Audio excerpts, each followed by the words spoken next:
Deus quer que você reine. Cristo é a nossa redenção.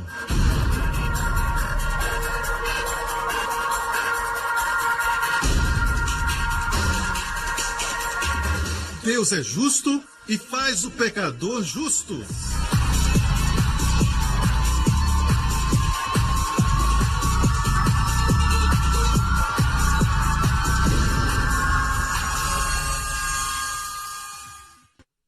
Hoje com o pastor Joseph Prince. Glória a Deus. Agora, eu quero que você saiba de algo. Que essa igreja, se você é novo aqui, essa igreja é conhecida pela mensagem da graça.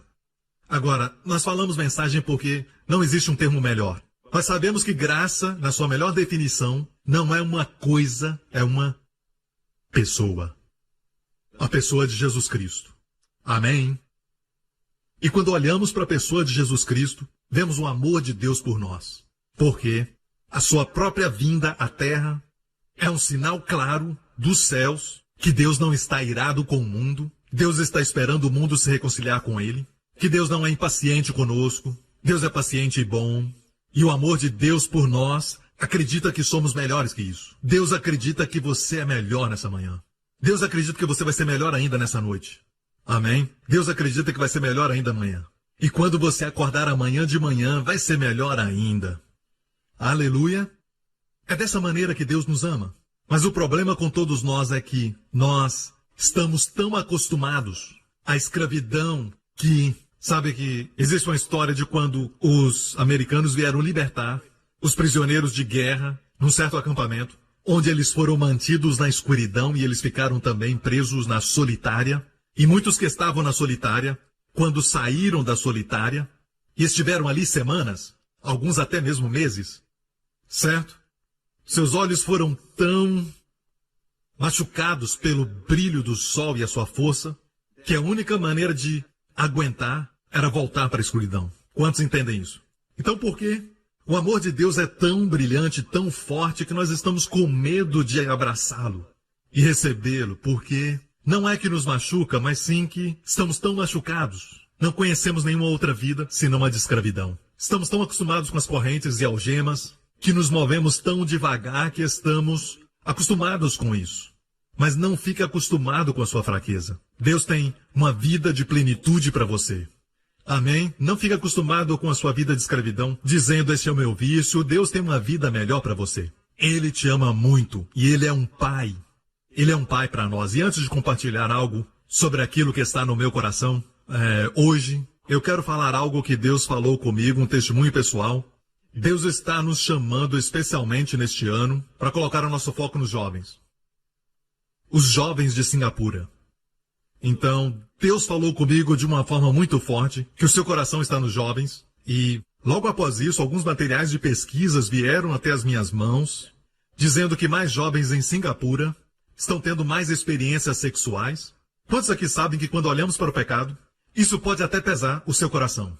Seu coração fica pesado. Não é que fiquei desanimado, mas é uma tristeza que veio ao meu coração por causa da tarefa enorme que está diante de nós, na nossa igreja. E meu coração ficou muito sobrecarregado com isso, esse aumento de pecado. E Deus me deu então esse verso. Deus disse: quando o pecado abunda, meu filho, a graça superabunda.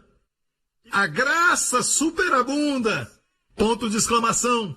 Amém. Mas o problema é que em muitos lugares, quando vem o pecado aumentar, sabe o que fazem? Eles ficam com medo e ficam preocupados. E eles têm até um sentimento genuíno. Então eles vão e dizem que vão pregar uma série sobre os 10 mandamentos. Mas a Bíblia não diz que quando o pecado aumenta, a lei superabunda. Para falar a verdade, a lei é a razão do pecado abundar. O que você falou? Vou falar bem devagar. Lei é a razão, porque o pecado aumenta.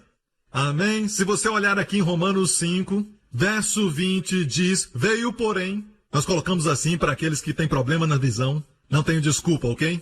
Nós aumentamos as letras para que os seus olhos possam superabundar. Veio porém a lei.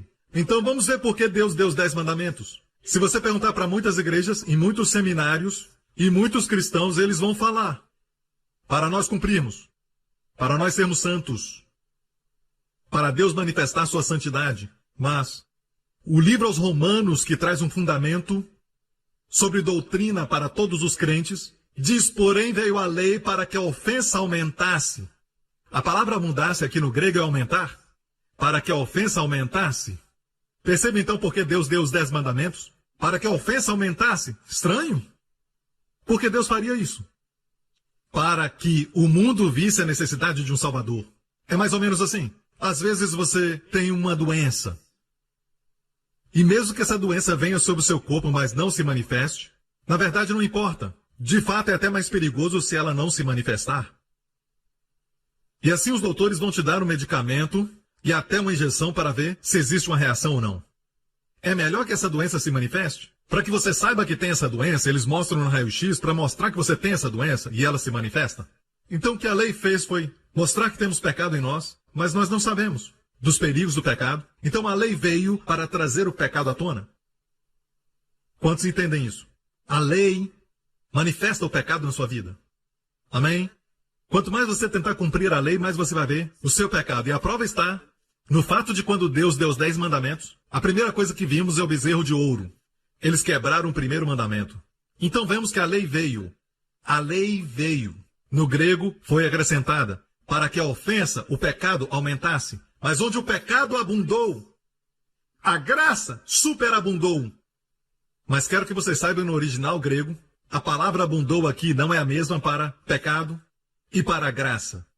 A palavra para graça é superabundou. Onde abundou o pecado, superabundou a graça. Agora, como eu disse há um tempo, quando vemos o pecado aumentar, o que fazemos? Sentimos vontade de pregar a lei.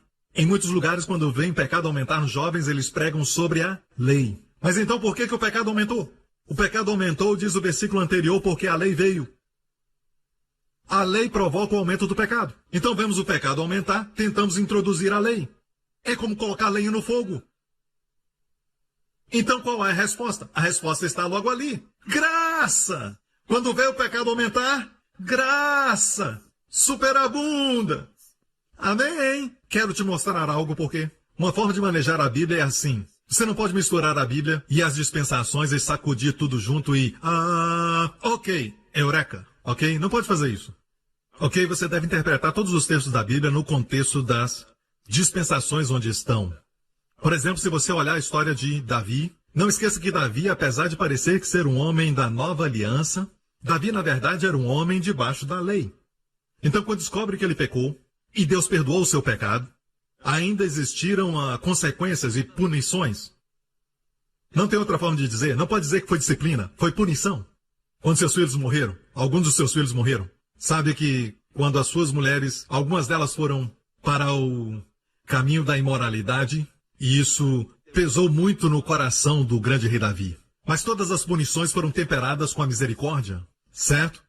E quando alguns cristãos olham para isso, e vimos alguns pregadores dizerem que pelo que aconteceu com Davi, como vamos esperar menos? Não, nós podemos. Podemos esperar viver como Abraão, que Deus não mencionou seu pecado nenhuma vez para Abraão. Podemos viver como Isaac, que quando ele errava, prosperava. Podemos ver como Jacó antes da lei, quando Jacó foi usurpador toda a sua vida e Deus o abençoou com bênçãos sobre bênçãos e favor sobre a vida de Jacó, até que a bondade de Deus o levou ao arrependimento. Amém? Porque nós somos a semente de Abraão. E mesmo que possamos aprender coisas maravilhosas sobre Davi, não estamos debaixo da lei. Deus falou comigo anos atrás que ninguém morreu entre os filhos de Israel quando eles saíram do Egito e até o Monte Sinai. Nenhum deles morreu. Eles murmuraram e reclamaram e Deus abriu o mar vermelho. Mesmo depois de murmurarem. Amém? E depois, do outro lado, eles murmuraram porque não tinha água e Deus deu água. Amém? E Deus transformou as águas amargas em doces. E eles estavam com fome e Deus mandou o pão do céu. Todas as novas murmurações trouxeram novas demonstrações da bondade de Deus e do seu favor. Porque durante esse tempo era tempo de graça e não dependia de quão bom eles eram, dependia de quão bom Deus era. Não dependia da fidelidade deles, mas dependia de quão fiel Deus era.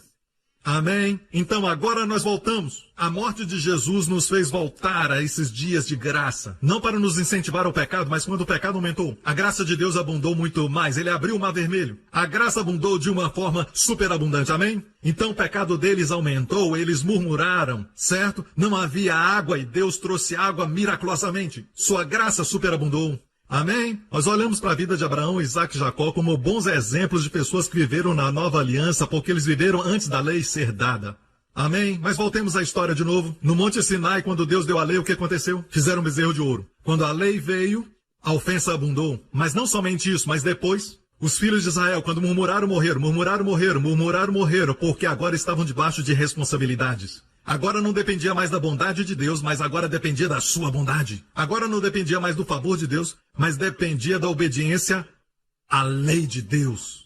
O que Deus nunca queria que eles tivessem, mas por causa do seu orgulho, Deus teve que mostrar o seu pecado, trazendo a lei. Quantos entendem isso? Mas, glória a Deus que a Bíblia diz que a lei foi dada por Moisés, mas graça e verdade vieram por Jesus Cristo. E lembre-se sempre que a verdade está do lado da graça e não do lado de Moisés, da lei. Estão do mesmo lado, graça e verdade vieram por Jesus Cristo. A verdade que liberta não é, na verdade, uma introdução da lei de novo, mas sim uma revelação nova da graça. A graça é a verdade que liberta. E serás de fato livre. Amém? Então olhamos para Abraão, Isaac e Jacó. Olha para a vida deles. Abraão não era perfeito, mas ele é dado para nós como um exemplo de justiça pela fé. Não justiça pelas obras, mas justiça pela fé. Olha para Abraão. Ele mentiu sobre a sua mulher no Egito. Faraó quis a sua esposa e ele mentiu porque a sua esposa era linda. E a razão por que mentiu era muito egoísta e ele disse, para que tudo me vá bem. Mas olha só que desculpa tola para um homem, para que tudo me vá bem. Amém? E tudo deu certo. Faraó deu tudo para ele, escravos, escravas, bois, ovelhas, e ele trocou a sua esposa por animais. Sabe, não vale a pena. Como pode se rebaixar? Desculpa. Como se rebaixar tanto? Mas Abraão fez isso e nós não gostamos de falar sobre isso, mas está na Bíblia. Amém? Agora, num caso como este, muitos de nós fazemos essa pergunta algumas vezes. Será que Deus vai me libertar? Será que Ele vai me resgatar? Será que vai me ajudar? Quando eu mesmo crio os meus problemas. Você vê que eu posso até clamar a Deus se os problemas que eu estou enfrentando na minha vida são causados por outras pessoas. Mas, se eu mesmo criei os problemas, Deus ainda pode me ajudar ou quer me ajudar? Se os problemas são causados por acidentes, má sorte na vida, posso clamar a Deus. Mas nunca ouvi uma mensagem sobre se os problemas fui eu que causei. Na verdade, essas mensagens vão dizer, você fez, ok? Você fez essa bagunça toda, você fez a cama, agora deita nela. Podemos esperar que Deus nos ajude quando os problemas foram nós mesmos que criamos. Bem, o problema que Abraão teve foi um problema que ele mesmo criou, ele mentiu. Ele podia ter falado a verdade, ter confiado em Deus, com as consequências, com a proteção e tudo, amém? Mas em vez disso ele mentiu sobre sua esposa e agora comprometeu a sua esposa e ela acabou se encontrando dentro do palácio e acabou fazendo parte do harém de Faraó. E graças a Deus ele impediu Faraó de tocar nela, colocando uma praga no palácio. Até Faraó descobrir a verdade. E Faraó teve que ir a Abraão e dizer, toma tua esposa e todos os teus escravos e eu vou também te dar tudo isso. Mais escravos e mais riquezas. Abraão se tornou rico. Mas não foi por causa do pecado. Onde o seu pecado abundou, a graça superabundou. Você pode ver isso. Ok, a próxima pergunta que fazemos. Ok, pastor Prince, eu concordo com isso. Ok? Mas me explica isso. Deus vai te ajudar, mas não espere Deus fazer isso sempre. Abraão devia saber disso, certo? Especialmente ficando mais velho. Quando você se torna um cristão mais maduro, você deve saber mais. Então vamos para frente na história. Abraão está com quase 100 anos de idade e sua esposa com 90. A experiência na corte de Faraó aconteceu muitos anos atrás. E agora eles se encontram no lugar chamado Gerar. Sua esposa não perdeu a beleza depois de tantos anos, por causa da bênção abraâmica, de estar debaixo da graça. E todas as mulheres digam...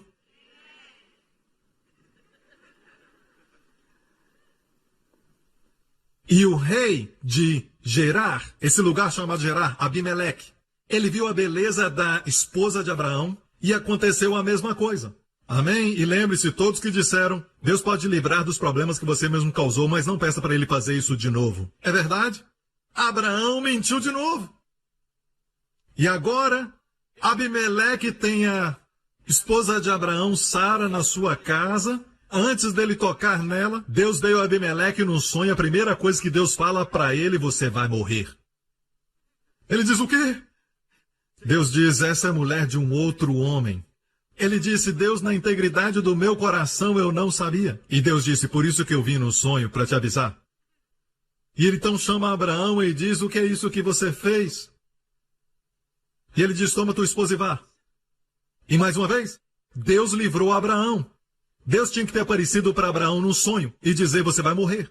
Baseado na nossa teoria. Porque Deus fez isso? Onde o pecado abundou, superabundou a graça. Agora, para vocês que ficam escandalizados com a graça, deixa eu falar isso, certo? Deus quer ser gracioso, Deus é muito mais poderoso do que o pecado. A graça de Deus é maior do que os nossos pecados. Você entende isso? Vamos lá. Então, quando você vê uma garota entrando na igreja, e parte do seu cabelo é roxa e outra parte é vermelha, e ela tem piercings em todo o seu corpo, ok? No momento que ela olhar para Jesus como o amado da sua alma e também o seu Salvador, nesse mesmo momento, quando o pecado estiver na sua vida, a graça de Deus vai superabundar sobre a sua vida. Ela só precisa abrir os olhos e receber. E essa graça vai transformá-la de dentro para fora. Amém! Comparada com o resto de nós, essa garota vai ter a graça superabundando. Mas muitos de nós, e dos nossos ensinamentos, não vão falar para ela sobre a superabundante graça sobre ela. Na verdade, vamos falar que ela não tem nenhuma graça. E que ela tem que conquistar a graça e o favor de Deus. Isso é muito triste. Entristece o coração do Pai. Jesus pagou para que você desfrute sua salvação. Vocês estão me ouvindo? Se isso ainda não foi suficiente para você, então vamos até a vida do neto de Abraão. Você sabe a história de Jacó? Você sabe como ele conquistou sua herança? Ele não teve que lutar pela sua herança, mas Deus deu para ele. E mesmo antes de nascer, a Bíblia diz que o maior servirá ao menor. E ele era o menor. O seu irmão Esaú era o maior. Mas Deus falou para sua mãe que o seu filho Esaú, mais velho, serviria ao mais novo Jacó. Então ele não precisou lutar pelo que era dele. Mas ele nasceu um usurpador e ele agarrou a perna do seu irmão quando nasceu. Amém? Gostava de usurpar. Ele teve que lutar durante toda a sua vida, porque quando você usurpa, sua mão se torna um punho. Então ele teve que lutar, ele teve até que enganar o seu pai para ter a bênção do primogênito. Você sabe da história como ele enganou o seu pai. Isso é uma coisa muito ruim de fazer, enganar um homem velho, ainda mais o seu pai. E o que aconteceu com ele? Nós encontramos no próximo verso que ele fugiu porque o seu irmão queria matá-lo. Mas Deus apareceu para ele no sonho. E Deus disse para ele, eu te abençoarei. Eu vou te proteger e vou te trazer de volta a essa terra. Deus tinha que repreendê-lo. O que aconteceu? Você vê que essas pessoas estavam debaixo de um favor superabundante. Amém? Não me interprete mal. Deus queria que eles se convertessem. Mas Deus sabia que eles não podiam se converter pelos seus próprios esforços. Então Deus superabunda a sua graça, certo? Mas ele nunca viu a graça de Deus. Ele não tinha visto, porque se ele tivesse visto, ele não tinha que usurpar. Ele sempre queria usurpar. E até mesmo depois de casar, ele tentou até mesmo usurpar. Sabe, ele estava sempre pegando. Até que finalmente, Deus apareceu para ele numa noite e houve uma luta entre ele e Deus. E Deus deu uma pancada e ele caiu. Aquele foi um grande golpe, tipo do UFC. E ele ficou ali incapacitado. Só para mostrar para aqueles que dizem que Deus ajuda quem se ajuda. Isso não está na Bíblia, Deus ajuda quem não pode se ajudar, para que Deus mesmo tenha toda a glória. E porque ele estava assim, Deus não pôde deixá-lo. Deus não pôde deixá-lo. E assim Deus mudou seu nome de Jacó, usurpador, enganador, para Israel, o príncipe de Deus. Deus mostrou sua graça, favor sobre favor, bênção sobre bênção, até que finalmente ele se pôs em pé com dignidade diante de Faraó. Amém? E abençoou a maior monarquia do planeta Terra na época. Que honra! Amém? E no fim, ele deu ordens. Ele não queria ser enterrado no meio das riquezas do Egito. Me leva de volta para minha casa, em Israel, e me enterrem lá. Se tornou espiritual. Deixe-me falar isso, igreja. Não olhe para as pessoas onde elas estão agora. A jornada não terminou. a jornada não acabou, amém? God's still working on me to make me what I ought to be.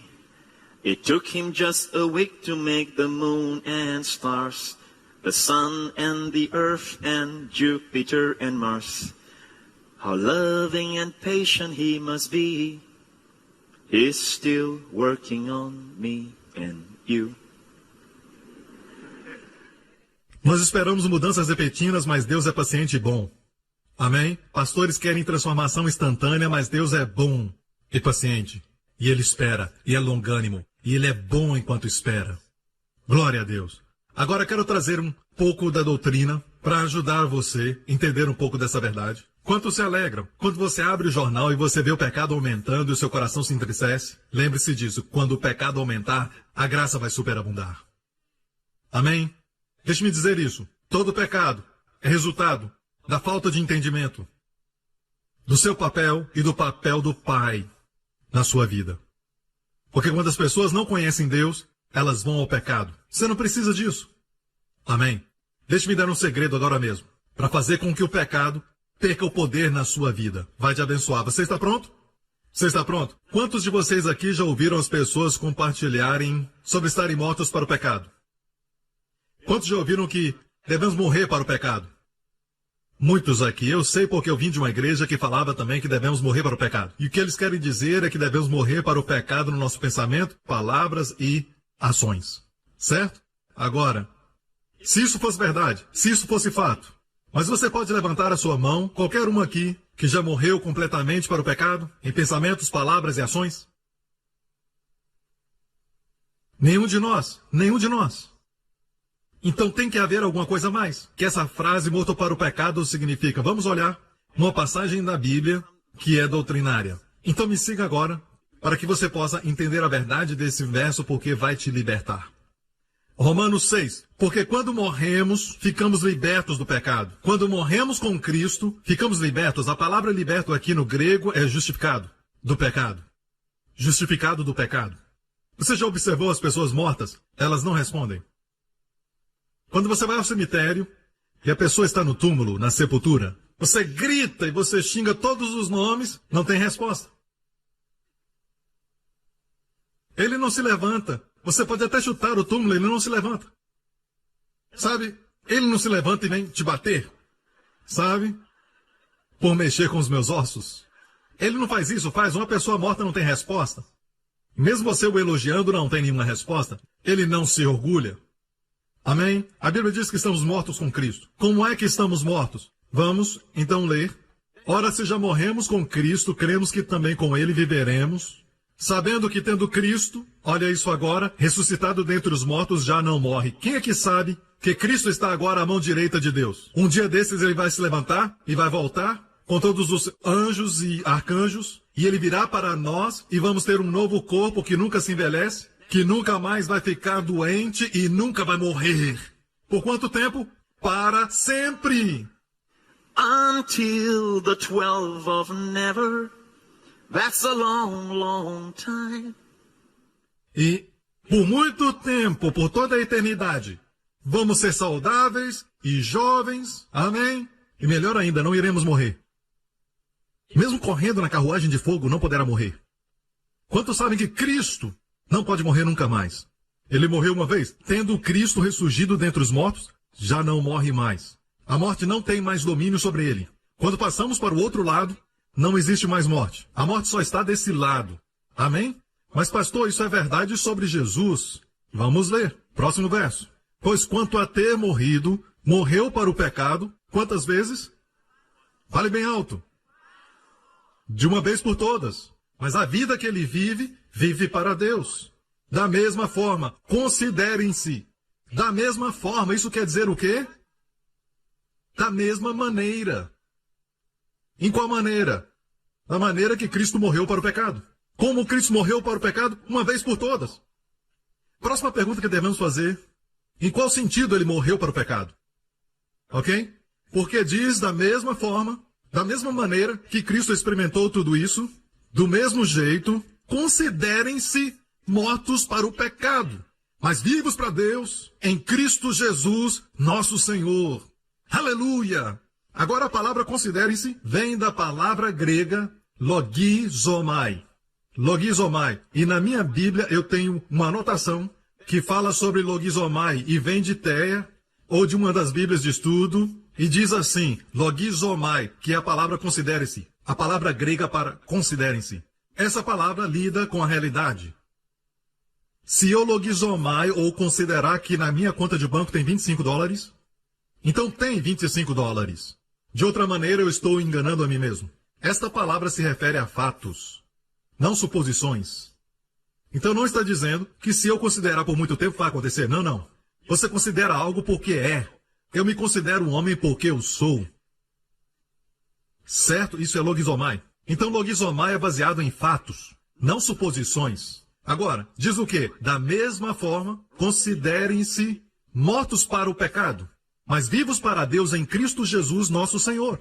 Então, agora é importante demais para nós reconhecermos isso. E anos atrás, na igreja, eu escutava ensinamentos que diziam, você tem que se considerar morto para o pecado, considere-se, e todo dia eu tentava fazer isso. Quando eu sentia a ira se levantar, eu dizia, eu estou morto para a ira, eu estou morto para a ira, sai na minha frente! Quanto sabe que, quanto mais você considera, pior fica. Você realmente nunca tentou isso? Quanto mais tenta passar de morto, mais vivo fica. Então alguma coisa estava errado com considerar. Minha máquina de considerar estava quebrada. Eu usei tantas vezes que caiu no chão. E eu consertava e não entendia como estava errado. E aí então eu descobri que existem essas palavras da mesma forma. O que aconteceu com Cristo deve acontecer conosco. Então vamos olhar para Cristo. Não olhe para si mesmo, porque considerar é baseado em fatos. O verso anterior. Os fatos do verso anterior. A morte que Cristo morreu para o pecado, quantas vezes morreu? Uma vez por todas. Pergunta. Como Cristo morreu para o pecado? Cristo morreu para o pecado no seu caráter e conduta? Por favor, fale comigo. Certo? Em alguns lugares falam que você deve entender no espírito e manter sua mente em casa quando vem para a igreja. Numa gaveta, mas nessa igreja você tem que trazer sua mente, ok? Certo? Então fale comigo. Agora, em qual sentido Cristo morreu na cruz para o pecado? Ele morreu para o pecado no seu caráter e conduta? Porque falaram para nós que nós devemos morrer no nosso caráter e conduta. Agora, quero que saibam disso. É o que eu tirei do livro de Romanos. No livro de Romanos, pecado é mencionado 45 vezes. E somente uma vez é um verbo. Só uma vez. O resto das vezes é um substantivo, que quer dizer lugar, pessoa, coisa. Agora, quando diz que Cristo morreu para o pecado, ele morreu como? Uma vez por todas. Como ele morreu para o pecado? Ele morreu no seu caráter e conduta? Não. Por quê? Porque ele não tinha pecado no seu caráter e conduta, certo? Vamos lá, gente. Mas, pastor, nós temos. Mas não é dessa maneira que devemos nos considerar mortos para o pecado. Devemos considerar como Cristo morreu para o pecado. Como Cristo morreu para o pecado? No seu caráter e conduta? Não. Em qual sentido ele morreu? Escute com cuidado. Ele morreu para o pecado. Para quê? Para a culpa, para a punição e para a imputação do pecado que estava sobre ele. Como foi então? Qual o sentido que ele morreu para o pecado? Ele morreu para a culpa, para a punição e para a imputação do pecado. Da mesma forma, você mesmo, considere-se, uma vez por todas, como morto para a culpa, para a condenação e a punição e imputação do pecado. Amém. E deve se considerar uma vez por todas. Porque a Bíblia diz que Jesus morreu para o pecado dessa maneira, uma vez por todas. Ele morreu para a culpa e ele nunca mais vai estar debaixo da culpa, ou da punição, ou da condenação do pecado. Nunca mais. Então a Bíblia diz, da mesma maneira deve se considerar morto para o pecado como? Da maneira que Cristo morreu, não segundo o nosso caráter e conduta, mas para a culpa, para a condenação e a imputação dos pecados na nossa vida. Nunca será imputado a você outra vez. Deus não vai nunca condenar o cristão. Mas, pastor, você não pensa que tais ensinamentos vão causar libertinagem na igreja? E é por isso que o próximo verso diz, portanto, não reine o pecado em vosso corpo mortal. Você pode ver a palavra portanto? Portanto, toda vez que encontrar essa palavra, lembre-se, encontre o porquê do portanto. Portanto, está baseado no verso anterior. Porque você não está mais debaixo da culpa, Mesmo quando erra, não está debaixo de culpa. A imputação e punição pelo pecado. Portanto, por causa disso, você não pode deixar o pecado reinar em seu corpo. Você vê? Acreditar da forma certa leva à santidade. Não é? Quantos entendem o que eu estou falando aqui? E eu já compartilhei isso antes, essa verdade. Em março de 2005. Compartilhei isso uma vez. Mas deixe-me acrescentar alguma coisa que não compartilhei antes. Você vê essa pequena frase em Cristo Jesus? Você sabe que essa frase é super importante no estudo do Novo Testamento. Kenneth Hagin nos ensinou que quando você estuda uma passagem, ou na verdade a melhor maneira de estudar a Bíblia, é estudar todas as realidades em Cristo. Ou verdades. Quem você é e o que você tem em Cristo. Você sabe, nele, por ele, em Cristo, certo? E ele disse que a melhor maneira de fazer isso é você sublinhar toda vez que aparece e então confessar na sua vida. Eu não sou contra a confissão, eu creio que confissão é tomar posse, mas você precisa confessar porque é uma realidade, não para tornar uma realidade. Deixe-me falar isso também. Eu encontrei uma outra maneira bíblica de desfrutar tudo que você tem em Cristo. Você sabia? A Bíblia diz que você é abençoado com toda a bênção espiritual nos lugares celestiais em Cristo. Sabia que tem uma herança em Cristo, que todas as coisas boas de Deus estão em Cristo. Você deve morar em Cristo, certo? Então por que é que nós não vemos mais? A confissão é uma verdade, mas tem que confessar a verdade na nossa vida para manifestar a realidade mais? O jeito bíblico é assim, baseado na lei da primeira menção. Existe uma lei da interpretação da Bíblia chamada lei da primeira menção. Se você vê algo mencionado pela primeira vez, é porque existe uma verdade significante. Uma grande verdade. Ok? Você sabe onde a frase em Cristo Jesus aparece pela primeira vez nas cartas de Paulo? Aqui mesmo. É a primeira vez que aparece que você deve se considerar morto para a culpa, para a punição e imputação dos pecados na sua vida. Então você deve morrer como Cristo morreu uma vez por todas. Amém? E isso é onde as suas realidades em Cristo começam. Se você não aceitou isso, você não vai desfrutar as realidades em Cristo. Essas são como vagões e vagões e vagões de um longo trem. E a locomotiva é esse texto de Romanos 6:11. Quando isso está certo, começa a movimentar tudo junto. Eu não compartilhei isso em 2005. E sabe, isso é maravilhoso porque Paulo não escreveu Romanos primeiro. Foi Tessalonicenses primeiro. Mas quando o Espírito Santo colocou todas as cartas juntas na ordem divina, do jeito que temos no Novo Testamento, o Espírito Santo colocou Romanos primeiro, porque Romanos é a fundação doutrinária de todos os livros do Evangelho da Graça. E perceba que até mesmo no primeiro capítulo de Romanos, você não encontra aquela saudação das outras cartas. Para todos que estão em Cristo em Roma, o que você encontra é amados de Deus, chamados santos em Roma. O Espírito Santo segurou a primeira ocorrência de em Cristo até chegar aqui. Aqui mesmo no verso 11 do capítulo 6. Quer dizer que a primeira verdade que você deve saber, antes das outras verdades de todas as bênçãos em Cristo, amados em Cristo, altamente favorecidos e amados em Cristo, as heranças em Cristo se tornem realidade, você deve morrer uma vez por todas, acabar e fazer isso uma vez por todas. Que você está morto para a punição, para a culpa e para a imputação dos pecados na sua vida. Por quê? A morte de Jesus foi sua morte. A morte dele foi sua morte. Sabendo que foi assim que ele morreu para o pecado uma vez por todas, do mesmo jeito logizomai. Agora a palavra logizomai, em grego, você chega para um amigo grego e diz, ei, eu logizomai que você é uma boa pessoa. Ei, legal, cara. A palavra logizomai, vem dessa palavra logizomai, que é imputar ou considerar. Eu disse agora mesmo, logizomai vem da palavra original logos, que vem da palavra lego, não aquele brinquedo. Lego em grego é falar, logos é também falar. Então a palavra logi vem de logos. Logizomai. Não é considerar mentalmente. Na verdade você tem que falar. Vá para um lugar quieto e diga, Joseph Prince, O que você tem condenado na sua vida? Você está se condenando? Você deve sair, sentar e dizer, sabe, por que eu estou me condenando tanto? Estou me condenando porque eu estou doente? Eu estou me condenando porque creio que Deus está me punindo por algo que eu fiz nos últimos 2 anos? Alguns de vocês, seus filhos já cresceram e você agora está gastando muito dinheiro nos seus filhos porque você chegou à conclusão que não gastou muito tempo com eles.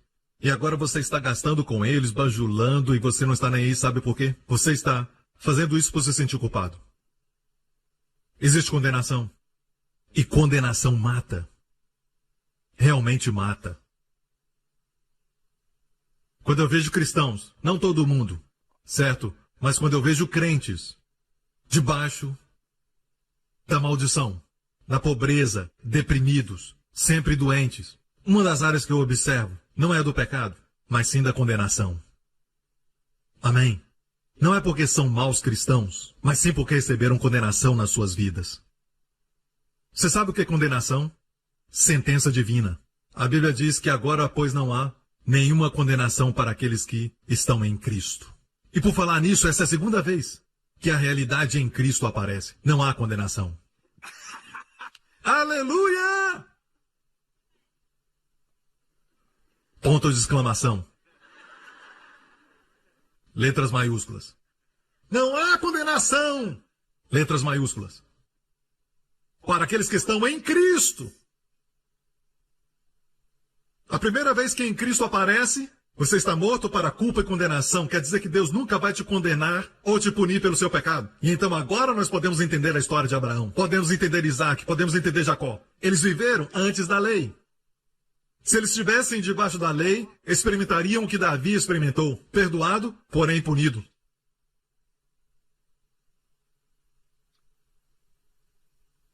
Eu não sei vocês, mas isso me anima. Eu sei que tem muita gente jovem e também muitos velhos lá que precisam ouvir essa mensagem. Você não acha isso? Amém?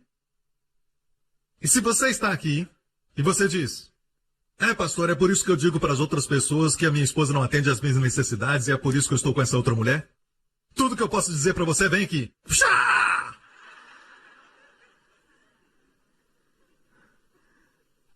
Essa verdade deve produzir não reine mais o pecado, porque sabemos essa verdade, certo? Portanto, o pecado não vai reinar mais. Não vamos deixar o pecado reinar. Agora nós estamos numa posição de ascendência. Mas ao invés disso, existem pessoas que, certo, dizem que são dessa igreja, que o diabo promove lá fora. E as pessoas dizem, isso é o que a mensagem da graça faz. E eles nem conhecem a graça e nem sabem o tamanho do nariz deles. É por isso que o pecado tem poder sobre eles. Porque o pecado não tem poder se você está debaixo da graça e não da lei. Então as pessoas estão vivendo em pecado ou deixando a esposa por uma mulher mais nova. E eu falo isso, certo? Você não entendeu a graça. Então não é verdade que a graça traz libertinagem. A graça mata o pecado. O pecado não pode parar a graça de Deus. A graça de Deus para o pecado. Amém, igreja? Foram abençoados? Estão bem? Glória a Deus. Agora, vamos concluir isso. E eu vou dar um exemplo de como isso pode ser uma grande bênção para você herdar a sua herança. Você quer ver? Então deixa-me perguntar. Uma das maiores bênçãos que podemos ter é saúde, cura. Não concorda? Em Cristo? E muitos têm dificuldade de receber a cura, não conseguem. E muitas vezes nós estamos correndo atrás da cura e não alcançamos. Como acontece muitas vezes com o cachorro que fica correndo atrás do seu próprio rabo. Certo? Pobre cachorro. Se ele só continuasse andando, o seu rabo ia acompanhá-lo. Deixe-me falar isso. Não busque a cura só pela cura. Busque o que cura. E é assim que você deve buscar. E quero te dar uma verdade em Cristo, ok? Não é interessante que a primeira vez que em Cristo é mencionado, fala sobre estar morto para a culpa, a punição e a imputação de pecados. Todo cristão é perdoado totalmente. De todo o pecado na sua vida. Até o dia que morrer ou encontrar Jesus. Ou o dia que dormir, porque não morre, só dorme em Cristo. E se encontra com Jesus. Você sabe que é perdoado 24 horas por dia. 7 dias na semana. 365 dias no ano. Sabia disso? Nenhum pecado fica com você. Bem-aventurado é o homem a quem Deus não atribui pecado.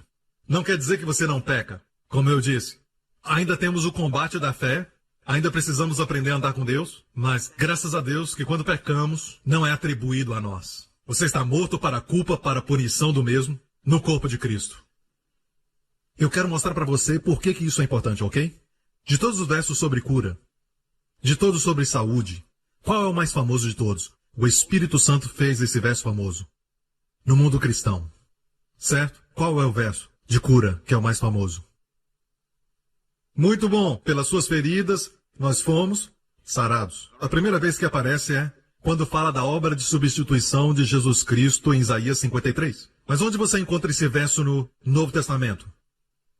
1 Pedro 2, 24. Mas você já leu esse texto de 1 Pedro no seu contexto? Vamos ler. Diz aqui, perceba as últimas 6 linhas. Me perdoem, as últimas 6 palavras, a última linha. Vamos ler todos juntos, podemos? 1, 2, leia. Leia de novo. Mais uma vez. Pelas suas feridas, vocês foram curados. Mas perceba que está logo no final. E o Espírito Santo fez, de uma forma um tanto especial. Em uma outra versão ele coloca ponto e vírgula antes de pôr suas feridas. Mas nessa versão que nós estamos lendo, ele coloca 2 hífens. Certo? Isso quer dizer que no original grego, aparece de uma forma tal que eles não sabiam o que colocar. Então, algumas têm ponto e vírgula, outras têm hífens, como essa aqui. Porque isso quer dizer que tem o mesmo pensamento da linha anterior. Então vamos ler a linha anterior. Diz, ele mesmo, e eu gosto da frase ele mesmo, não foi um anjo, porque se fosse um anjo seria uma medida de sucesso, mas não sucesso total. Se fosse um simples mortal que tivesse levado os nossos pecados, poderíamos suspeitar que a obra era um tanto quanto suspeita. Mas foi Jesus, ele mesmo, aleluia, que levou os nossos pecados em seu corpo na cruz. Você acha que ele levou todos eles? Você acha que nem mesmo um ficou para trás? De toda a nossa vida, amém? Toda a nossa vida de pecados ele levou no madeiro. Olha isso. A fim de que morrêssemos para o pecado, é esse morrer de novo. Isso está falando do pecado no nosso pensamento, palavra e ações? Descobrimos que não. Porque não existe absolutamente ninguém aqui na Terra que chegou a este nível. Nem mesmo aqueles que se opõem a essa mensagem. Todos que se opõem a essa mensagem não chegaram ao nível onde morreram para o pecado em seu comportamento e conduta, ou pensamento, palavra e ação. Então, Pedro e Paulo não se contradizem. O que Pedro está dizendo, porque Jesus levou os nossos pecados em seu próprio corpo, ele morreu para o pecado, como Jesus morreu para o pecado, não no seu caráter e conduta, mas para a culpa, para a punição e para a imputação do pecado na sua vida, na cruz, ele morreu uma vez por todas. A Bíblia diz a fim de que morrêssemos para os pecados e vivêssemos para a justiça. Justiça, mais uma vez, não é fazer tudo certo aqui. A justiça do Novo Testamento é sempre um dom. Nós vivemos pelo dom da justiça. Justiça é uma pessoa. Cristo é a nossa justiça. É como se estivesse dizendo, pelas feridas da justiça fomos curados. Porque a última palavra lá é justiça, certo? Justiça por suas feridas foram curados. Agora você vive para Jesus como sua justiça e por suas feridas você é curado. Quanto mais você tem consciência da justiça, em vez de ter consciência do pecado, quanto mais você chegar à conclusão que Deus te fez justo como um dom, pelo sangue de Jesus Cristo, e quanto mais consciente disso, por suas feridas será curado. É uma realidade. Aleluia! Não sei sobre você, mas essa mensagem me fez feliz. Amém? Agora, igreja, quero falar algo. O problema conosco é isso. Nós não sabemos quanto Deus é bom. Quando Deus enviou o seu Filho, ele tinha todas as áreas cobertas. E ainda estamos descobrindo, certo? Que algumas áreas que ele atingiu são tão compreensíveis, é necessário uma vida toda para pregar, e até no céu nós ainda vamos descobrir. Mas quero te dizer algo. Não existe pecado na sua vida que possa trazer você debaixo da maldição de Deus e condenação. Nunca, jamais. Essas são as boas novas. O triste é isso. Recentemente, havia uma senhora na nossa igreja E ela tem um filho que é deficiente. E ela foi para um evento bastante divulgado que aconteceu aqui recentemente. E esse tal homem de Deus, eu devo dizer que ele é um homem de Deus. Mas esse tal de homem com a palavra, ou um profeta, eu não sei se ele é um profeta, ok? E ele falou a ela isso. Ele disse isso: a razão do seu filho ser deficiente é porque existe um pecado na sua vida. E foi uma reunião muito divulgada aqui. Eu não estava aqui na época. E eu sei que alguns dos nossos foram a essa reunião. E essa senhora que é da nossa igreja, ela foi a essa reunião. E ela voltou e deu esse testemunho para um dos nossos líderes. E é muito triste, porque eu não sou contra as pessoas irem a essas reuniões lá fora. Eu não sou um desses pastores que, sabe, acreditam que tem o monopólio da verdade. Eu não creio nisso. Mas se assegure de ir em eventos que trazem vida e mensagens que exaltam a Cristo. Amém? Isso acontece quando nós não, sabe, restringimos as pessoas e essa senhora acabou indo a um lugar que não fez bem a ela. E a machucou todos os dias. Até ela vir um líder daqui.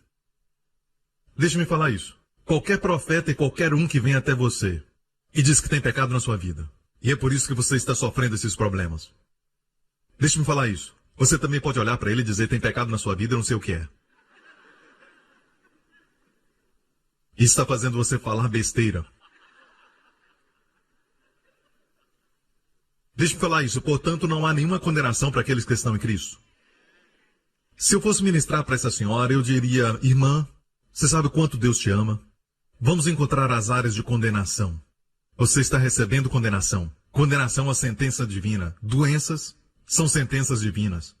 Pobreza é uma sentença divina. Depressão é uma sentença divina. Não existe sentença divina. Não existe sentença divina judicial para aqueles que estão em Cristo. Você me entende?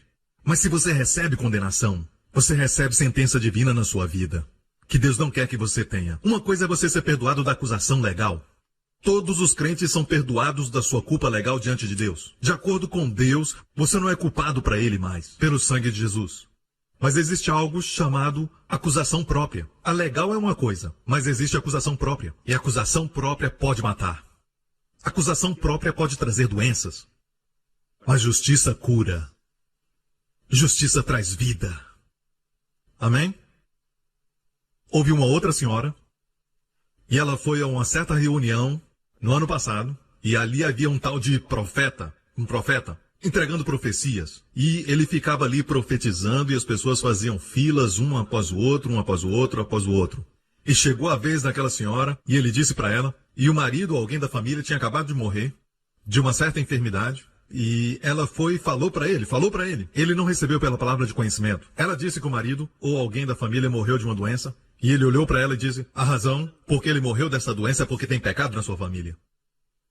E agora eu vejo essa doença vindo sobre você. Deixe-me falar isso. Eu não sei quem é pior, ele ou o diabo. Porque essa senhora ficou com muito medo. E ela também é dessa igreja. É por isso que eu digo que quando você quer ir ouvir uma mensagem, ok, tenha certeza que exalta a Cristo. Então essa senhora esperou até que todo mundo saísse para falar com o profeta. O tal profeta. Então, o profeta a viu e tentou se esconder. Sabe? Conversou com algumas pessoas, mas sabia que ela estava lá. E a esposa do profeta estava lá. E ela aproximou-se da esposa e disse, o seu marido disse que o meu marido ou alguém da minha família morreu por causa de pecado na minha família. Que pecado é esse? E eu quero saber também por que o seu marido falou que essa doença está vindo sobre mim. E a esposa disse, eu não sei, mas pergunto para o meu marido.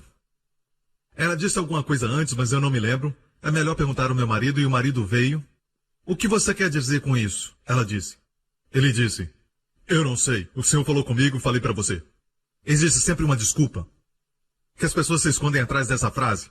O Senhor disse. Então, ela disse assim, você tem que me explicar agora. Eu esperei todo mundo sair e agora eu estou esperando a resposta. Ele disse, olha, senhora, eu não sei, mas eu não trabalho com isso. Aqui está meu cartão. E o trabalho dele não era nem ministerial. Ele tinha um outro trabalho, secular. Sou profeta meio expediente. Você pode acreditar? É um profeta de meio expediente. E eu creio que existem muitos profetas como esses por aí. Agora, quão cruel pode ser uma pessoa? Ovelhas são muito preciosas ao pastor. E todos os pastores precisam se assegurar que às vezes quando a ovelha fica doente, você não fere a ovelha, mas a alimenta, para que ela se torne saudável e forte. Quando a ovelha não pode andar, você não diz, a culpa é sua porque você não pode andar. Você carrega a ovelha por um tempo. Amém? É tão triste porque o corpo de Cristo parece ter um espírito de órfão. Estão clamando por palavra, por pessoas e... Aquele homem é um profeta. Oh, é um profeta. Você tem uma palavra para mim? Enquanto a Bíblia está cheia das cartas de amor de Deus. E você já percebeu que quando você vai às pessoas em vez de ir para o Pai, você entra no espírito de escravidão. Romanos 8 diz, pois vocês não receberam um espírito que os escravize para novamente temer, mas receberam um espírito que os adota como filhos, por qual clamamos, Abba, Pai. Abba é papai. E como está escrito pelo qual clamamos, a expressão clamamos Abba, Pai, parece que indica que a igreja primitiva no primeiro século tinha uma prática de se reunirem e até mesmo individualmente eles clamavam. E a oração deles era, papai, Deus papai, papai, papai. E eles sentiam a presença de Deus e amor e não precisavam nem tentar tirar o medo das suas vidas. Só ia embora. Então, a oração da nova aliança é, papai. E orar no Espírito. Só dizer, papai, papai.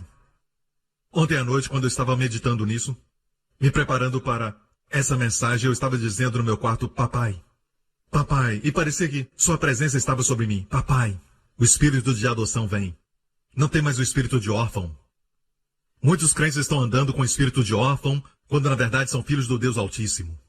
Eles têm o espírito de órfão. E por isso têm medo. Aqui diz, se você não tem o espírito de adoção, você tem o espírito de escravidão para temer. Amém? Então, todo tipo de medo, até mesmo temor de Deus, como está falando aqui, temor do Antigo Testamento, medo do futuro, medo de não ter o suficiente, medo de perder alguém, medo de perder a boa opinião das pessoas, medo disso, medo daquilo, medo do passado voltar. Todos esses medos vão derreter como manteiga num dia quente, debaixo da luz do amor do Pai. Basta dizer, papai. No other love, no other love is like your love. A Bíblia diz em 1 João 4, no verdadeiro amor não há medo.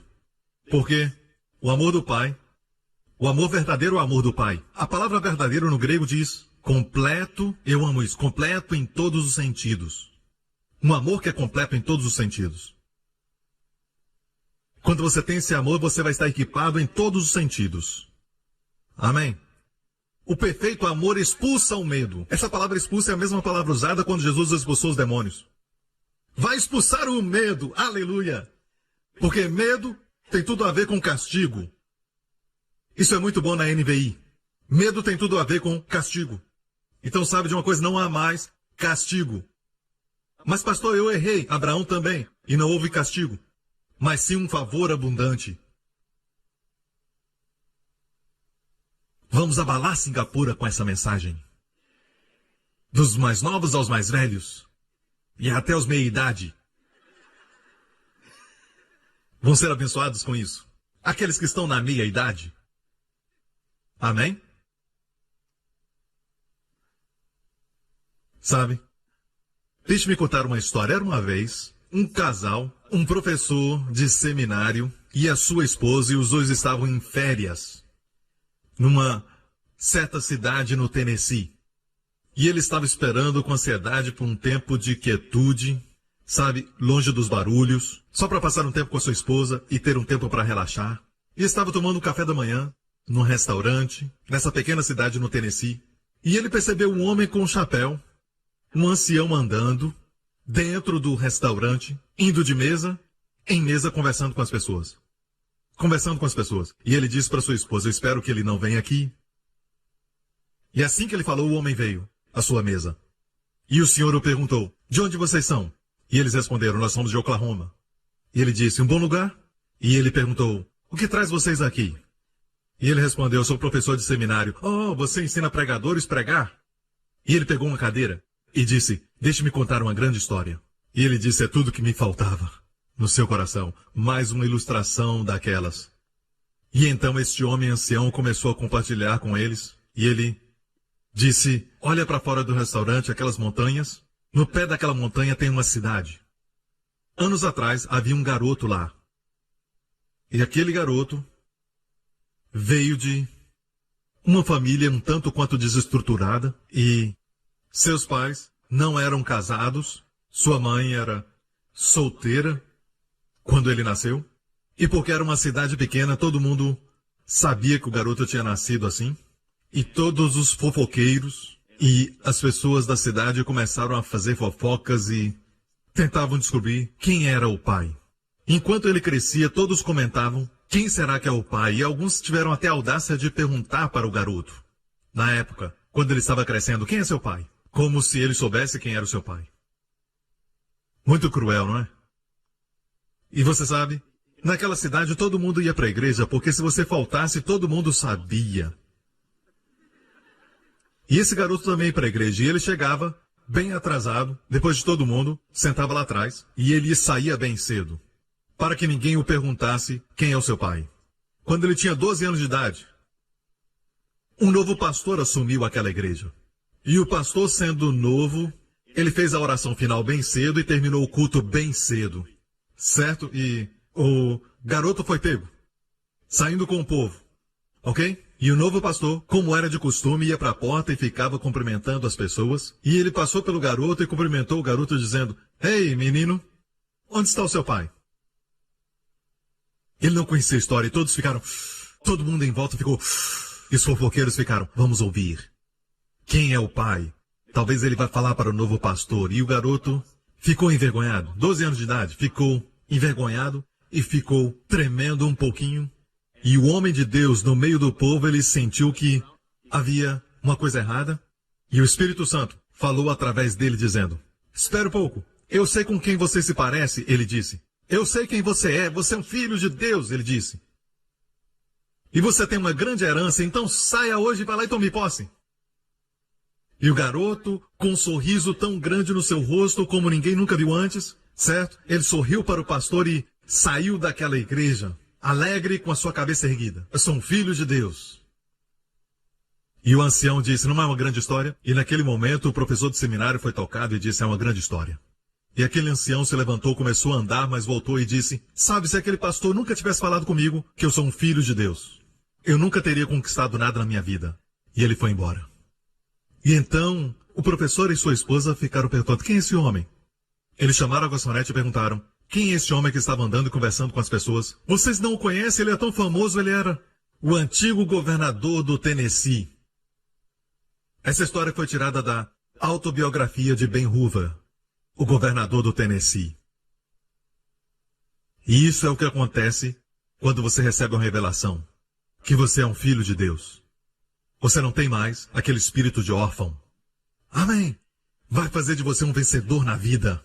Eu acredito de todo o meu coração que o segredo da unção do ministério de Jesus Cristo e todo o seu sucesso foi quando ele saiu do rio no seu batismo e o Espírito Santo veio sobre ele e ele ouviu o Pai dizer essas palavras de afirmação e aceitação. Este é o meu filho amado, em quem eu me comprazo. E Deus está dizendo para todos nós aqui, vocês são meus filhos amados, minhas filhas amadas. Eu te amo, você é meu filho amado, você é minha filha amada, em ti eu me comprazo.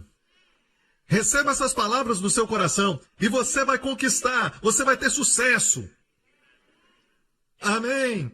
Infelizmente, no mundo carismático dizemos, sabe de uma coisa? Você tem que conquistar primeiro, você tem que vencer primeiro. Faça o seu melhor primeiro, tenta fazer isso primeiro. Tente ser obediente o máximo possível. Ore, jejue e faça tudo primeiro. E então a unção virá e a aceitação de Deus virá. Temos repetido tudo isso. Jesus começou com a unção da aceitação, depois conquistou e depois ele se tornou um sucesso. Aleluia!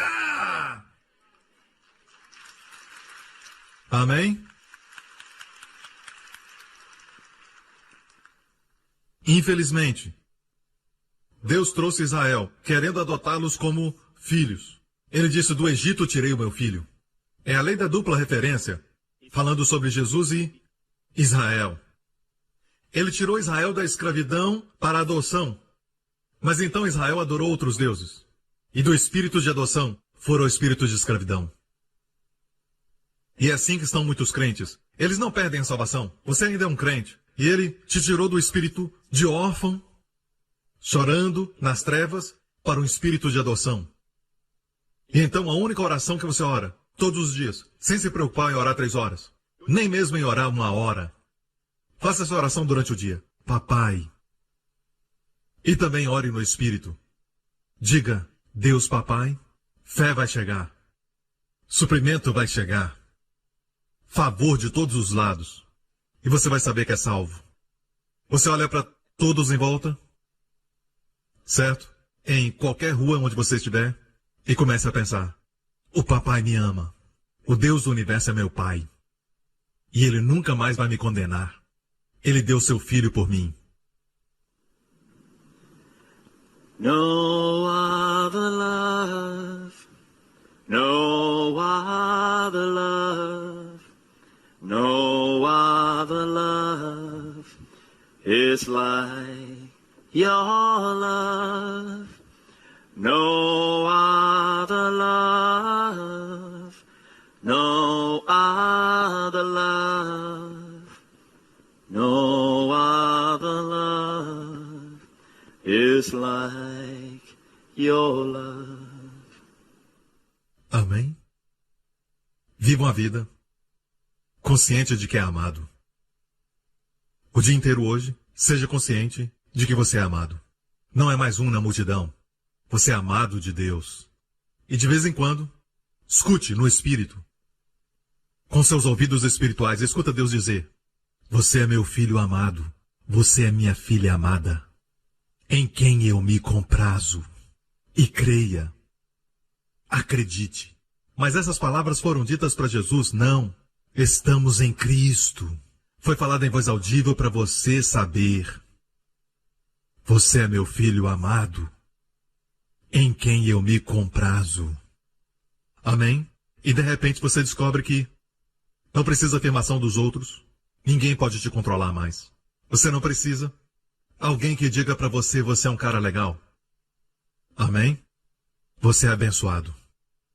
Sabendo que ele diz para você, você é meu filho amado. Esse é o segredo. Você vive a vida como um amado. Amém? Quando as coisas boas acontecem, você diz, é porque eu sou um amado de Deus.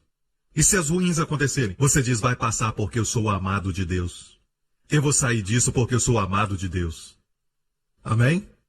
Por isso eu digo, No other love, no other love, no other love is like your love, my daddy. No other love, no other love, no other love is like your...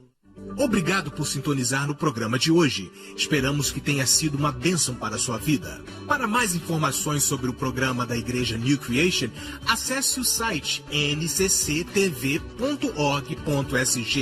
Lá você poderá se inscrever para receber um devocional diário do pastor Joseph Prince. Seja incentivado e fortalecido todos os dias e saiba o quanto Deus lhe ama através desses devocionais. Acreditamos que o seu dízimo pertence à igreja que você frequenta e oramos para que você seja grandemente abençoado, altamente favorecido e profundamente amado.